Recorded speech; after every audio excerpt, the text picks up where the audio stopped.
Congress BJP పోటాపోటీగా దివస్సులు ప్రకటించుకుంటున్న పరిస్థితి. June 25 రాజ్యాంగ హత్యా దినం అని చెప్పి ఆ రోజు ఎమర్జెన్సీ ప్రకటించిన రోజు కాబట్టి కేంద్ర ప్రభుత్వం ఆ రోజును రాజ్యాంగ సంవిధాన్ హత్యా దివస్గా ప్రకటించింది సార్. వెంటనే దీన్ని అబ్జెక్ట్ చేస్తూ కాంగ్రెస్ పార్టీ కూడా 2 దివస్సులు ప్రకటించింది. ఒకటి లోక్సభ ఫలితాలు వెల్లడైన రోజు జూన్ 4 అది మోదీ ముక్త్ దివస్గా, అలాగే పెద్ద నోట్ల రద్దు చేసిన నవంబర్ 8ని అజీవక హత్యా దివస్గా పేర్కొంటూ ఎద్దేవా చేస్తోంది. అఫీషియల్గా కేంద్ర ప్రభుత్వం ఈ రోజును రాజ్యాంగ హత్యా దినంగా ప్రకటించింది. కానీ రాజకీయ ఆరోపణలో భాగంగా కాంగ్రెస్ పార్టీ ప్రకటించిన పరిస్థితి ఎలా చూడాలి? అంటే వాళ్ళు ఎలా ప్రకటించారో అలాగే చూడాలి. అదే సార్, ఇంకా వేరేలాగా ఎలా చూస్తాం మనం? అంటే రాజకీయ ప్రకటించింది దానికి భిన్నంగా చూడలేం కదా మనం. అదే సార్, ఇప్పుడు రాజకీయ పార్టీలు రాజకీయ ఆరోపణలో భాగంగా ఇటువంటివి చేసుకోవచ్చు, కానీ అఫీషియల్గా కేంద్ర ప్రభుత్వం వేరు, పార్టీ వేరు కదండి. పార్టీ రాజకీయ విధానాన్ని అమలు చేసేది ప్రభుత్వం. ప్రభుత్వం అనేది ఏదో ఆకాశం నుంచి ఊడిపడింది కాదు కదా. సో భారతీయ జనతా పార్టీ రాజకీయ విధానాన్ని అమలు చేసేది ప్రభుత్వం. ప్రభుత్వము పార్టీ వేరు, టెక్నికల్గా కావచ్చు, కానీ అల్టిమేట్గా పొలిటికల్గా ప్రభుత్వం అంటే పార్టీ విధానాన్ని అమలు చేసేదే కదా. సో అందువల్ల ప్రభుత్వం అమలు చేయడాన్ని వారి మీద ప్రశ్న కాదు. ఇందులో రాజకీయ వ్యూహాలు ఏంటి అనేది ప్రశ్న. అసలు ప్రశ్న ఏంటంటే ప్రభుత్వం ఎలా ఇస్తుంది అంటే ప్రభుత్వమే ఇస్తుంది కదా. పార్టీ విధానాన్ని కదా ప్రభుత్వం అమలు చేసేది. ప్రభుత్వం పార్టీలకు అతీతంగా ప్రభుత్వాలు ఉండవు. నరేంద్ర మోడీ ఎవరు? బీజేపీ నాయకుడు కదా. బీజేపీ నాయకుడు, బీజేపీకి సంబంధం లేని రాజకీయ విధానం ఉంటుందా?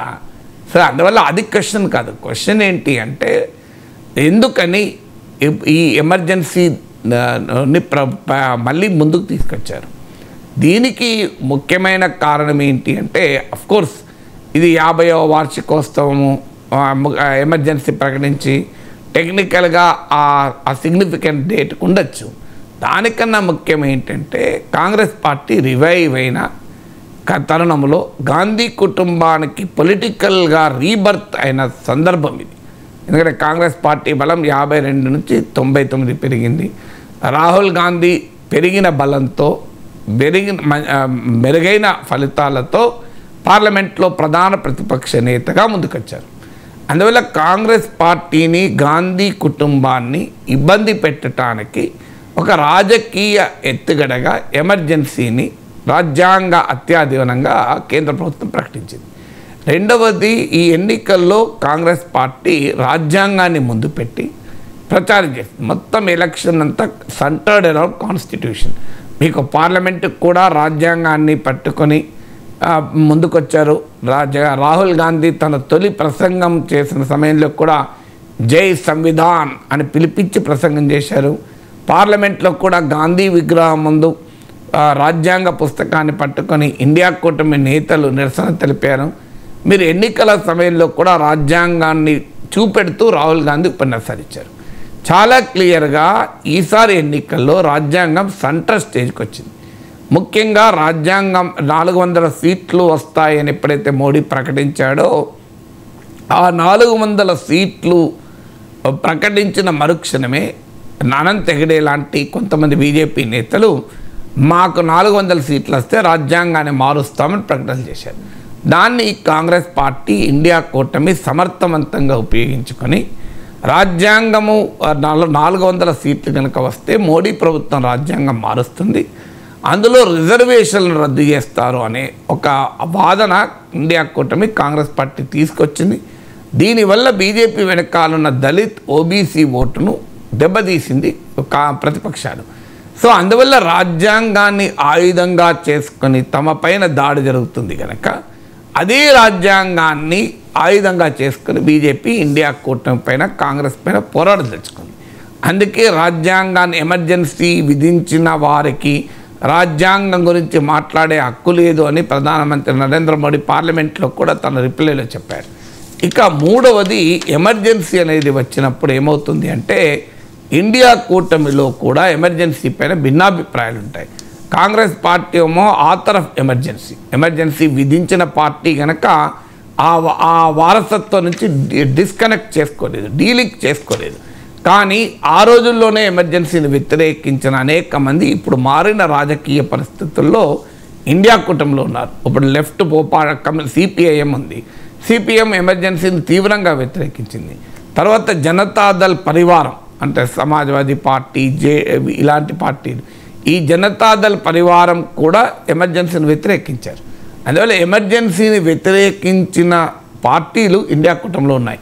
సో అందువల్ల కాంగ్రెస్ పార్టీకి తన మిత్రపక్షాలకు మధ్య ఒక అగాధాన్ని సృష్టించడానికి కూడా ఎమర్జెన్సీ ఉపయోగపడుతుంది. అంటే మోడీని వ్యతిరేకించడంలో ఇండియా కూటమి యునైటెడ్గా ఉంటుంది, కానీ ఎమర్జెన్సీని సమర్థించడంలో ఇండియా కూటమి యునైటెడ్గా ఉండదు. అది కాంగ్రెస్ పార్టీ మాత్రమే సమర్థించుకోవాలి. ఆ రకంగా కాంగ్రెస్కు ఇండియా కూటమిలోని ఇతర పార్టీలకు మధ్య గ్యాప్ క్రియేట్ చేయడం కూడా బీజేపీ రాజకీయ వ్యూహం. ఇక నాలుగవది, దానికి కౌంటర్గా కాంగ్రెస్ ఇచ్చినటువంటి దివస్లు. ఇప్పుడు ఈ 3 కారణాలు నేను మోడీ ఎందుకు ఇచ్చారు, బీజేపీ ఎందుకు దీన్ని తీసుకొచ్చింది అనేది చెప్పాను. ఇక కాంగ్రెస్ పార్టీ 2 దివస్లు ఎందుకు ప్రకటించింది, అందుకే మీరు గమనించండి, కాంగ్రెస్ పార్టీ ఎన్డీఏ ముక్తి దివస్, బీజేపీ ముక్తి దివస్ అనకుండా మోడీ ముక్తి దివస్ అంటుంది. మీరు కాంగ్రెస్ పార్టీ అనడంలో ఉంది. ఎందుకంటే ఒక రాజకీయ పార్టీ ముక్తి దివస్లు ప్రకటించడం కూడా న్యాయం కాదు. నేను కాంగ్రెస్ ముక్త భారత్ అన్నప్పుడు కూడా ఈ మాట అన్నాను. కాంగ్రెస్ ముక్త భారత్ అని మోడీ నినాదం ఇస్తే కాంగ్రెస్ బలం రెట్టింపైంది. అందువల్ల ఒక రాజకీయ పార్టీని దేశంలో లేకుండా చేస్తామనేది అప్రజాస్వామికమైన వాదన. అందువల్ల బీజేపీ ఎన్డీఏ ముక్త భారత్ అని కూడా అనకుండా మోడీ ముక్త భారత్ అనడం ద్వారా మోడీని ఇతర నాయకుల్ని డీలింక్ చేయడం. అందువల్ల ఎందుకంటే మీకు రాహుల్ గాంధీ తన పార్లమెంట్ ప్రసంగాన్ని కూడా మీరు చూసి ఉంటే అందులో ఒక మాట అన్నాడు, మోడీ అంటే భయం. మా పార్టీలో నా రూమ్లోకి కూడా వచ్చి క్యా రాహుల్జీ ఏ గల్తీ కరే ఆప్, నువ్వు ఈ తప్పు చేశావని చెప్తారు. నేను కూడా ఆ తప్పు కనుక అయితే ఒప్పుకుంటాను, కానీ మోడీ పట్ల అవకాశం ఎవరికైనా ఉందా, మోడీ ప్రభుత్వంలో ఉన్న క్యాబినెట్లో కూడా భయపడతారు అని నితిన్ గడ్కరీ, రాజ్నాథ్ సింగ్ నితిన్ గడ్కరీ కూడా ప్రస్తావించినట్టున్నారు. వాళ్ళు కూడా అడగలేరు అనే మీనింగ్ వచ్చేలా మాట్లాడాడు. అందువల్ల మోడీకి వితిన్ ది బీజేపీలో కూడా ప్రశ్నలు ఎదురయ్యాయి. అందరికీ తెలుసు నితిన్ గడ్కరీకి మోడీకి మధ్య గ్యాప్. సో అందువల్ల మోడీ ముక్త భారత్ అనే నినాదం ఇవ్వడం కూడా వ్యూహాత్మకం. అందులో మోడీ బలం తగ్గి, ఇప్పటిదాకా మోడీని ఎవరూ ఓడించలేరు, మోడీ అజేయుడు, మోడీ చుట్టూ ఒక ఆరా ఆఫ్ ఇన్విన్సిబిలిటీ బిల్డ్ అయింది.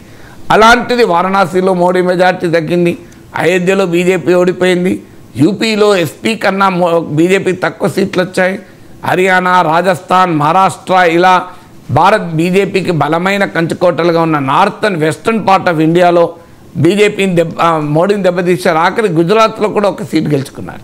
సో ఈ పరిణామాలన్నీ ఏం తెలియజేస్తాయంటే మోడీ బలవంతుడే కావచ్చు, కానీ మోడీని కూడా ఓడించవచ్చు అనే ధైర్యాన్ని ఇచ్చింది. సో అందువల్ల ఇవాళ మోడీ ముక్త్ భారత్ అనే నినాదం ఇవ్వడం ద్వారా ఇక మోడీ అజేయుడు అన్న నరేటివ్ను మరింతగా పంక్చర్ చేయాలన్నది కాంగ్రెస్ పార్టీ లక్ష్యం. దాంతోపాటు డిమానిటైజేషన్ కూడా ఒక సింబల్గా, ఎందుకంటే పార్లమెంట్లో రాహుల్ గాంధీ చేసిన ప్రసంగం మీరు చూస్తే అందులో కూడా డిమానిటైజేషన్ ప్రస్తావిస్తారు. దీని ద్వారా micro, small and medium enterprises దెబ్బతిన్నాయి. ఇప్పుడు ఇవాళ రెగ్యులర్గా మీరు బడ్జెట్ సందర్భంగా వస్తున్న ఎకనామిక్ డేటా కూడా చూడండి, ఇన్ఫార్మల్ అసంఘటిత రంగం బాగా దెబ్బతిన్నది. అలాగే మీకు అనార్గనైజ్ సెక్టార్ బాగా దెబ్బతిన్నది. అంటే దేశంలో ఎంప్లాయ్మెంట్ క్రియేట్ చేసే సెక్టార్స్ ఇవి బాగా దెబ్బతిన్నాయి.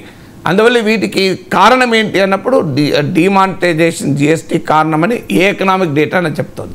అందువల్ల డిమానిటైజేషన్ దేశ ఎకానమీలో ఒక పెద్ద సెక్షన్ దెబ్బతీసింది కనుక దాన్ని గుర్తు చేయడం కూడా ఒక లక్ష్యంగా కాంగ్రెస్ పార్టీ పెట్టుకోవచ్చు.